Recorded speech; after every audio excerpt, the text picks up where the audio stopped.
Merci à nos partenaires, Crowd Bar and Flair et Au Fin Palais, prêt à servir.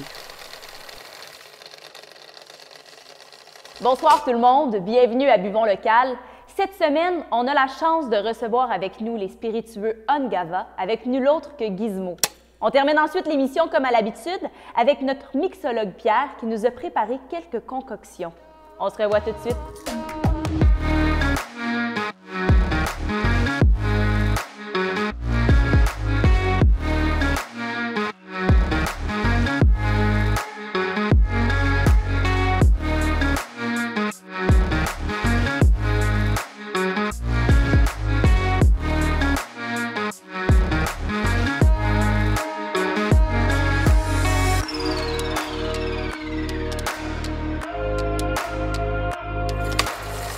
Bonsoir Gizmo. Bonsoir. Très heureuse de te recevoir ce soir, de nous avoir apporté, ma foi, une si belle image, le Chic Choc, dont on va parler aujourd'hui. Oui. Mais là, avant de commencer, Gizmo, est-ce que c'est ton surnom, Gizmo? Écoute, officiellement, ça devait être mon vrai nom, mais OK. le clergé de l'époque a refusé de le mettre sur mon baptistère. Donc, c'est un surnom d'usage quotidien depuis ma naissance. OK. Mais non, c'est pas mon vrai nom, mais en même temps, lorsqu'on m'appelle par mon vrai nom, je réagis même pas. OK. Super. Puis dans le milieu là, du bar, Oui. Qu'est-ce qui t'a mené, dans le fond, à être aujourd'hui ambassadeur de marque pour Ungava? Je te dirais, je vais me permettre de me péter les bretelles un peu. Je suis Bien, quelqu'un qui est très, certainement. très investi dans tout ce qu'il fait, très passionné. Et très vite, on découvre ça, peu importe le métier que j'ai fait. Donc, moi, j'ai été comédien, auteur, compositeur, interprète, finaliste à Granby. J'ai eu un contrat d'album, j'ai été travailleur de rue, professeur, psychoéducateur. Donc, puis en vente aussi, j'ai fait de la vente de jeux de société, j'ai été propriétaire de bar. OK, je suis allé là-dedans. Un CV à faire rêver, oui, là. c'est ça. Ben, c'est super le fun, sauf Mais que oui. quand je suis allé travailler dans les bars, ben, je me suis découvert une passion pour les détails, les connaissances, un petit côté encyclopédique. Certains me connaissent comme le gars qui a parti les quiz night dans les bars à Montréal et les soirées quiz.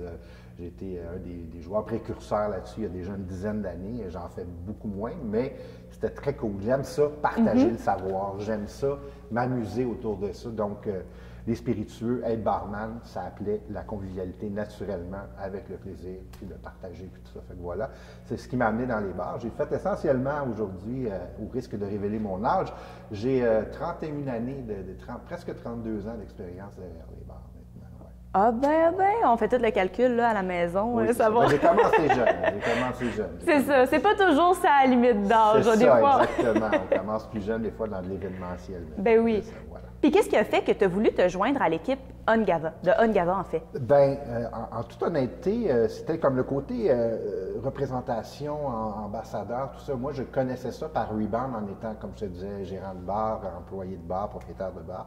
Mais c'est le milieu plus corpo, tu sais. Et c'est suite à une rencontre de l'ancien ambassadeur des spiritueux Ungava qui aujourd'hui a fondé sa propre compagnie, ils font des super spiritueux. C'est les spiritueux Héberville. Oui. Je parle donc de M. Mario D'Amico, un gars pour qui j'ai énormément de respect dans l'industrie. Mario a créé sa business et lui, c'est un émotif.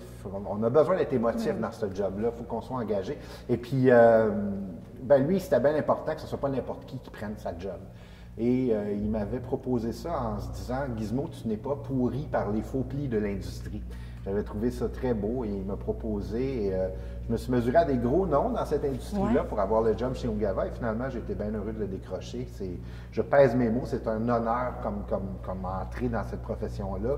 Je suis un gars hyper loyal à la marque, je crois fermement qu'est-ce qu'ils font. Puis, ben c'est ça, c'est que la compagnie Ungava a évolué déjà beaucoup parce que oui, c'est les premiers, donc c'est eux qui ont pavé le chemin pour plusieurs des nouveaux distillateurs du Québec, mais sont aujourd'hui liés à des grands consortiums internationaux, ce qui fait qu'il y a des spiritueux québécois qu'on trouve dans près de 75 pays dans le monde, et c'est avec honneur que je vais défendre ces marques-là, oui, mais en parlant aussi de tout ce qui est compétition, mais que pour moi, c'est beaucoup plus fraternité, c'est vraiment des collègues, les autres distillateurs. D'aller voir qu'est-ce qui se fait un peu partout aussi, puis tout de à fait, prendre... tout à fait. Gava, c'est rendu un peu plus gros, il y a plus de volume, il y a plus d'exposition, mais on peut quand même défendre ça avec beaucoup d'honneur, cette compagnie-là, et en n'ayant pas pour but d'écraser d'un distillateur plus traditionnel, plus artisan, plus du grain au verre à 100% fait au Québec. Donc, moi, j'ai une passion de tout ça. Puis, mais c'est les spiritueux Ungava qui signent mon chèque de paye, puis c'est honorant. Ben oui, voilà. C'est là une bonne tape dans le dos par rapport à ça. Puis, voilà. est-ce qu'il y a 4 ans, quand tu t'es joint à cette équipe-là, Ungava avait le succès qu'ils ont aujourd'hui aussi? Tout à fait, en fait, parce qu'il faut dire même que c'était plus facile à ce moment-là pour eux. Okay. Parce qu'il faut considérer qu'au moment où je suis arrivé, il y avait beaucoup moins de producteurs de gin au Québec. Aujourd'hui, on est rendu à, je crois, là, j'ai pas vérifié mes derniers chiffres, je reviens d'un mois de vacances dans le bois, ce qui explique ma belle coiffure et ma barbe, je m'en excuse. Mais c'est ça, je pense qu'on est rendu à peu près à 63 permis de distillateurs et 102 gins québécois. À l'époque, Ungava faisait chemin presque seul. On avait les subversifs avec le Pigeac Henricus qui est rendu le gin Marie-Victorin. On avait évidemment Éric Lafrance du domaine Lafrance qui faisait le dandy. On en avait quelques produits, neige, ainsi de suite. Mais aujourd'hui, avec la recrudescence de toutes les herbes folles, kilomètre 12, gin Saint-Laurent, écoute, il y en a des solides, là, tu sais. Regarde, je peux en parler. Puis c'est en demande, c'est ça. Que j'affectionne beaucoup, là, tu sais. Exactement. Fait que oui, Ungava avait beaucoup de succès, tout comme, mettons, tu vas avoir des plus gros producteurs comme Romeo ou Seventh Heaven, qui sont aussi similaires à nous par association, donc des plus gros volumes. Mais après ça, tu vas tomber dans les kilomètres 12 ou Abasso, tous ces produits-là, où c'est des produits beaucoup plus humbles. Mais nous, chez Ungava, on continue d'essayer d'avoir une belle variété de produits, développer le Canada, les États-Unis, l'Europe. Puis c'est ça. Fait que c'est vraiment. Mais sans jamais, faut-il, je le rappelle, à chaque fois, sans jamais oublier notre amour du Québec. Parce que, tu sais, quand je vais à Coinsville, ben oui, c'est des employés que de la région. Fait que ça, c'est le bout où ça pince des fois, parce que sur les threads, on va souvent voir « Ah, achetez plus Chic Choc, achetez plus Ungava, c'est plus québécois. » C'est complètement faux. C'est pas parce qu'on a des intérêts internationaux qu'on n'est plus québécois et qu'on n'a plus cette flamme-là. Mais non, au contraire, c'est d'aller faire découvrir le Québec un peu plus loin. C'est ce que j'aime appeler le syndrome Céline Dion. C'est perso, tu sais. Céline, que tu l'aimes ou que tu ne l'aimes pas, quand elle a commencé, il y a du monde, puis là, on l'envoie aux États-Unis, puis ils sont comme caresse là, tout ça. Mais aujourd'hui, dans un party de Noël, quand on avait le droit d'en faire des parties, on sortait le karaoké, puis que tu aies 19 ans ou 61 ans, tu connaissais les paroles de Pour que tu m'aimes encore. Ben oui. Pas obligé d'être un fan fini pour savoir que Céline, elle a quand même apporté de quoi au Québec. Fait que moi, j'aime bien appeler le gin Ungava le Céline Dion des gins. Ben oui, puis il y a la petite jalousie de on aurait aimé ça que ça reste chez nous, mais en même temps, ça fait découvrir le Québec. Oui, qu'est-ce qui se fait ici. Exactement. Puis je pense que n'importe qui part en affaires, c'est ça. T'sais. On va parler puisqu'on est à Buvons ensemble, les bières, le trou du diable. Chapeau bas à ces gars-là, que oui, un macro-producteur comme Molson, c'est associé à eux. Je pense pas qu'ils ont modifié les recettes puis tout ça, mais ça leur offre un tremplin de plus grande production puis d'être plus largement distribué. Donc, on peut donc profiter de ces belles bières-là. Fait que c'est comme. Je comprends le discours, je vais tout le temps le respecter, mais je pense aussi que tout le monde qui se part en affaires a le goût de faire une business qui roule, qui est prospère. Je suis parfaitement d'accord. Puis même là, Ungava, de où vient ce nom? Pourquoi Ungava?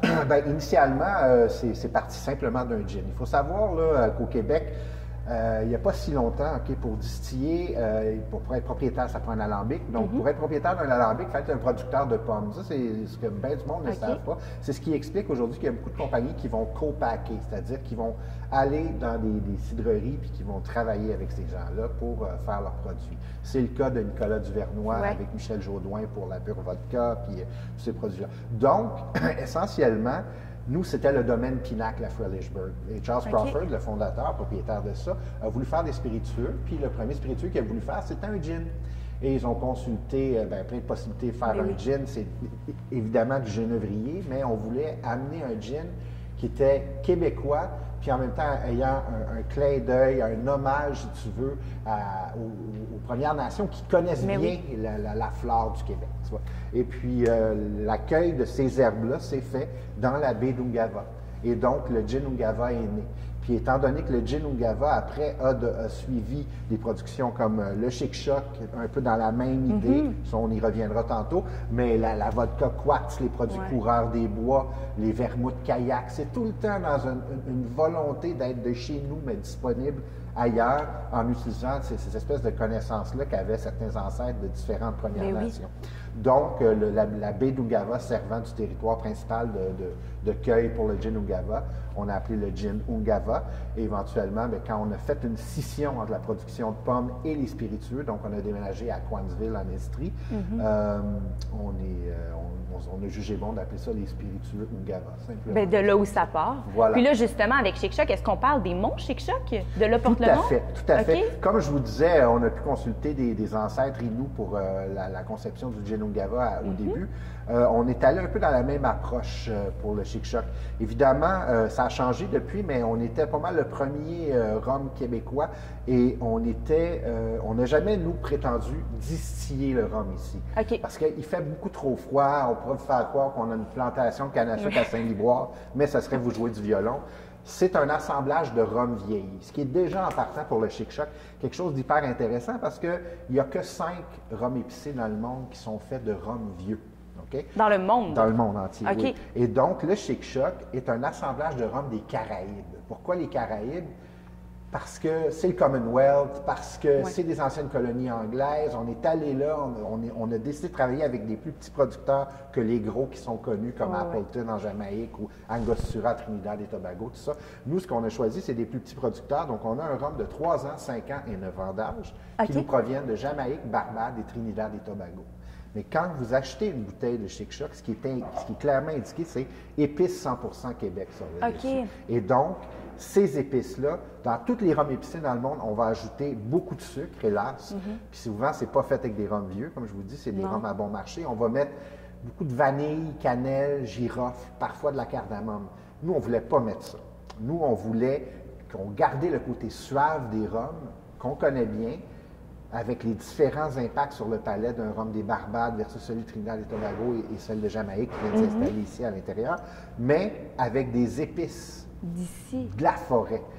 Puis dans ce cas-ci, on a consulté des ancêtres des tribus Micmac, dans les mœurs Micmac, comment utilisait-on les herbes pour faire autant la nourriture que des médicaments et tout ça, et on a travaillé ça. Fait que vous avez vraiment pris ces références-là pour essayer d'aller chercher la saveur qui allait donner la touche au Chic-Choc. Tout à fait. Puis aujourd'hui, il y a certains distillateurs québécois qui ont commencé à distiller du rhum et même certains qui ont voulu faire un produit qui s'appelle de l'acérum, qui est essentiellement un rhum de sirop d'érable.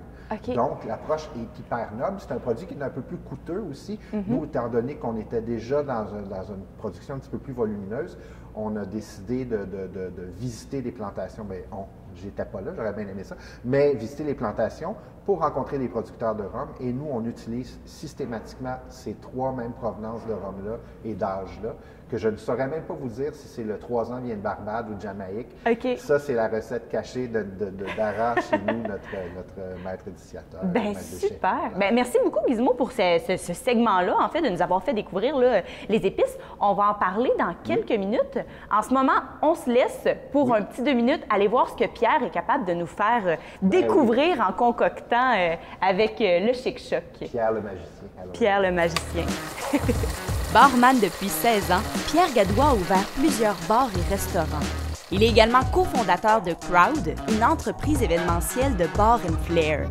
Il voyage autour du monde et a remporté plusieurs compétitions de cocktails. Pierre a amassé plus d'une dizaine de premières places. Barman, entrepreneur et mixologue, voici Pierre Gadouin.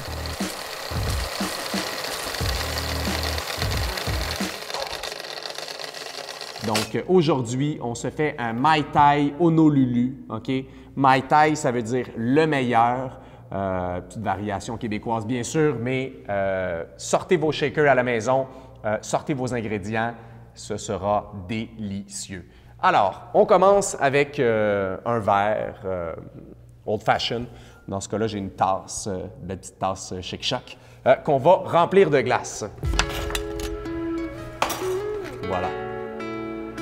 Alors, deuxième étape, dans un shaker, on va mettre 1,5 onces de rhum épicé, le Chic-Choc.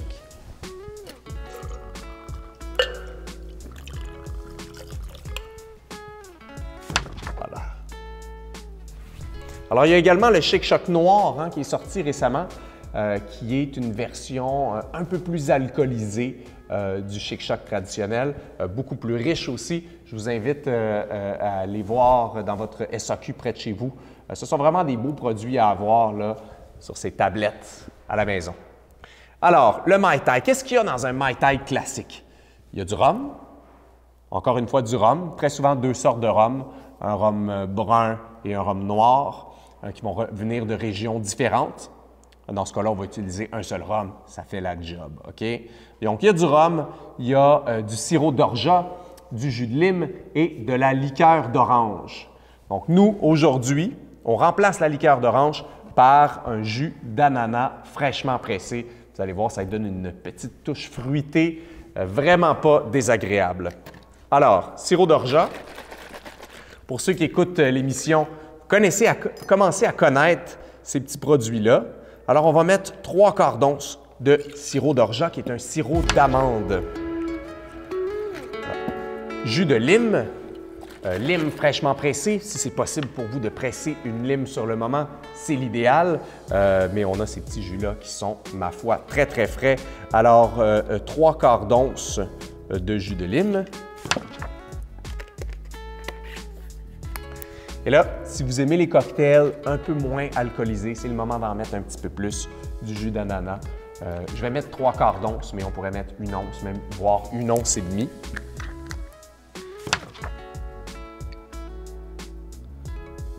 Voilà. Alors, toutes ces petites préparations-là, c'est possible de les commander sur Internet. Vous allez recevoir une belle boîte comme ça à la maison avec tous les ingrédients que vous avez besoin pour créer 2 recettes à base de rhum. Okay? Vous avez les petites fiches menus comme ça qui sont super bien détaillées, comment faire les produits, etc. Il y a même des vidéos en ligne pour vous. Ça vient avec les jus, les garnitures, tout ce que vous avez besoin, sauf l'alcool, bien sûr. Alors là, notre Mai Tai est presque terminé. Il nous reste à mettre de la glace et à le shaker.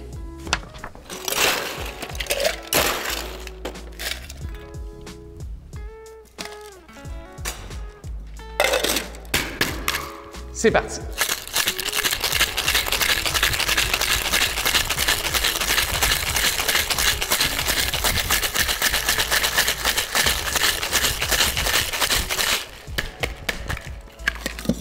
Wouh!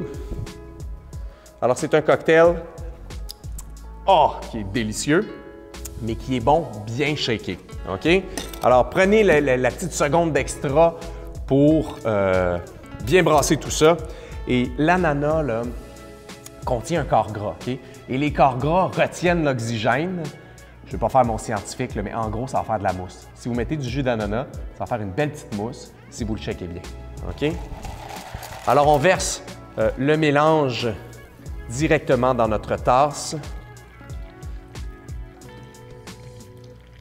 Voilà. Alors, on va terminer par décorer notre cocktail avec une petite tranche d'ananas. Voilà, comme ça. Alors, mes chers amis, je vous présente le meilleur, le Mai Tai Honolulu.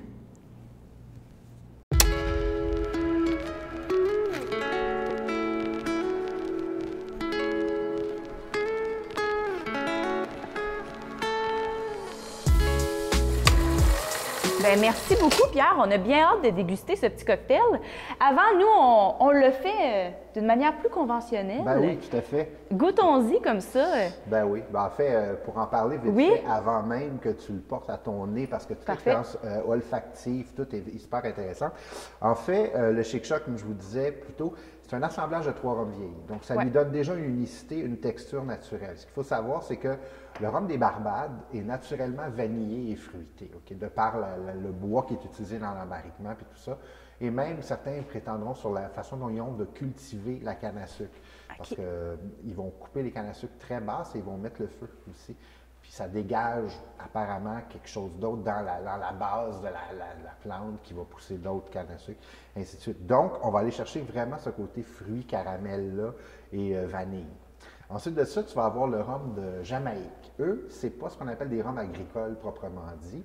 C'est des mélasses vertes qu'on fait macérer. Ça va donner des dark rum des rhums très foncés, très caractériels, qui viennent s'installer ici dans l'œsophage. On le sent vraiment. Ce qui réchauffe un peu là, quand exactement. il tombe. Okay. Ça va être plus du rhum jamaïcain qui va aller s'installer là.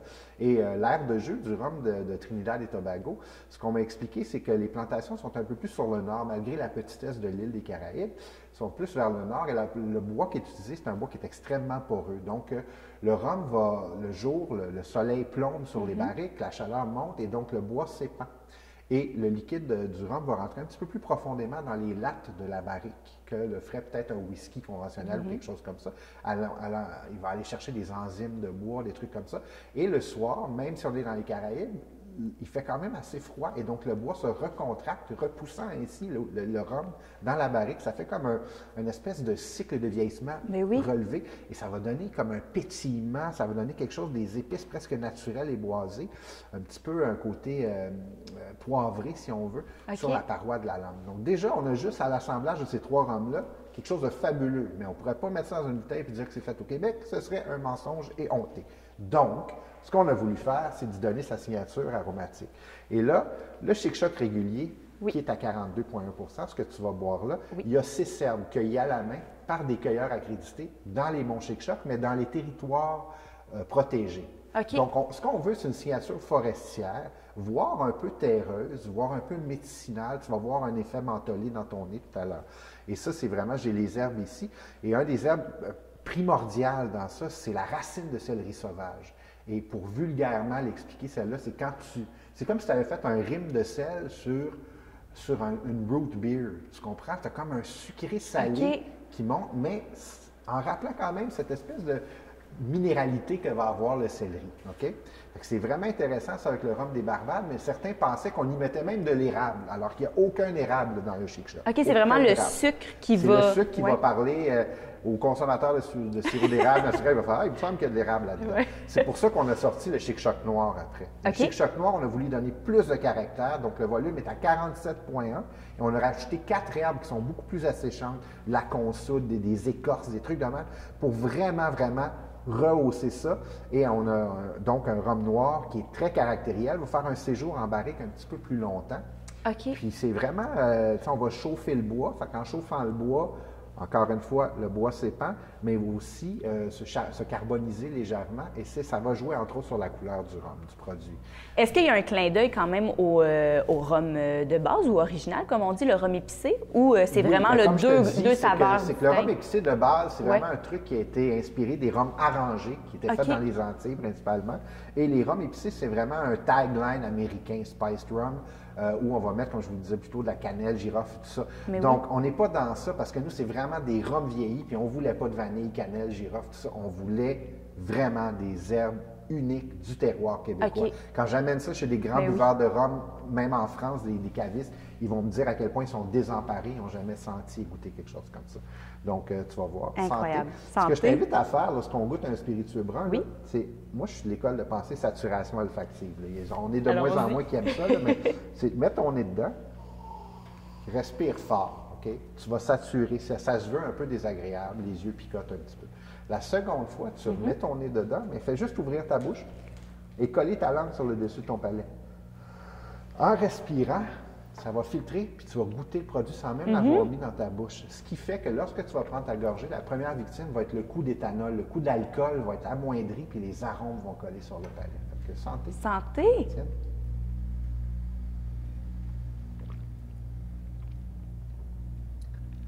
Tu vois, tu as vraiment, quand je te parlais, en haut, tu as le petit côté qui est naturellement vanillé fruité, mais tu as la langue qui picote en ce moment. Puis à peu près maintenant, tu vas commencer à saliver, c'est salin un peu. Ça, c'est vraiment, entre autres, le poivre des dunes, l'Amérique baumier qui vont donner des notes beaucoup plus forestières. Même, ça commence à jouer sous ta langue, un côté aseptisant. Là. Exactement. Okay, c'est ça. Puis là, ça commence à chauffer. Ben oui, puis on le sent de plus en plus descendre. Émaner davantage. C'est le rhum jamaïcain qui rentre avec les herbes vraiment plus forestières, l'herbe aux anges et tout ça. Donc, c'est vraiment un super beau produit que moi, je trouve qu'il y a un travail qui est fait parce que nous, on assemble les trois rhums, mais on fait 5 semaines de macération d'une seule herbe. OK. Puis après, on réassemble le produit en prenant, mettons, 2/12e de rhum qui a macéré 5 semaines avec de l'Amérique baumier. un 2/12e de celui qui a fait de la racine de céleri sauvage. Et on reconstruit le produit pour le mettre en barrique pas tout à fait un mois avant de l'embouteiller. Fait qu'il y a un véritable travail qui est fait à ce niveau-là, qui est vraiment intéressant. Mais c'est une science, c'est Bien, incroyable. C'est sûr que tu sais, les spiritueux, c'est un croisé parfait entre le côté hyper cartésien d'un chimiste et le côté hyper créatif et aromatique d'un chef et d'un... C'est ça qu'il faut faire. C'est comme ça qu'on tripe à découvrir comment le spiritueux réagit chimiquement, mais qu'est-ce qui se passe sur le palais pour aller rehausser des saveurs. Tu vois. Puis j'avais jamais essayé là, de le déguster de cette façon à la maison, mais c'est à essayer. Sincèrement, on vient goûter aux herbes, aux saveurs. Ça vient vraiment donner tout à fait. Une C'est un beau belle saveur. produit qui s'apprécie beaucoup avec des ingrédients tout simples à trouver. Du gingembre, du citron ou de la lime. On va juste l'empresser un peu, puis on met ça sur beaucoup de glaçons. C'est l'erreur qu'on fait souvent, je trouve, dans un cocktail, c'est qu'il faut glacer généreusement. Plus tu as de la glace, plus ton drink reste froid longtemps et ta glace ne fond pas, donc tu ne dilues pas l'alcool. Alors qu'il y a des gens qui disent « mais moi, pas trop de glace, tu vas diluer l'alcool ». C'est le contraire. Bien, c'est super. Bien, merci beaucoup pour ce moment-là. J'en ai appris énormément. J'espère que vous ici à la maison. On se revoit, j'espère, prochainement pour d'autres produits. Est-ce qu'on a des petits produits cachés? Chez Ungava, on n'arrête pas les efforts. On a des belles innovations. Passez nous voir lorsque cette pandémie nous aura laissé le temps de se rencontrer en présentiel, comme ils disent. Mais venez nous voir à la distillerie au 291 rue Miner à Cowansville. Et puis, on a des spiritueux qui vont être exclusifs à la distillerie pour les visiteurs. Et vous avez le droit de goûter tous les produits, évidemment. Et éventuellement, peut-être même de visiter la distillerie si le gouvernement nous le permet. Et puis voilà, c'est ça. Donc, c'est ça. On a des beaux produits. Là, je ne veux pas toutes les nommer puis vous voler la surprise. Mais disons qu'on a des belles innovations qui arrivent sur des nouvelles liqueurs de fruits, des liqueurs d'herbes. On a, mon Dieu, une version hyper de luxe du coureur des bois whisky qui s'en vient, avec des whiskies de minimum 12 ans d'âge dedans et toujours encore le sirop d'érable catégorie A du Québec. Donc, voilà. Bien, merci beaucoup. Merci. C'est pris en note. On est super heureux de vous avoir reçu. Ça me fait plaisir, vraiment. On va aller faire un tour à Cowansville. Merci. Bye bye.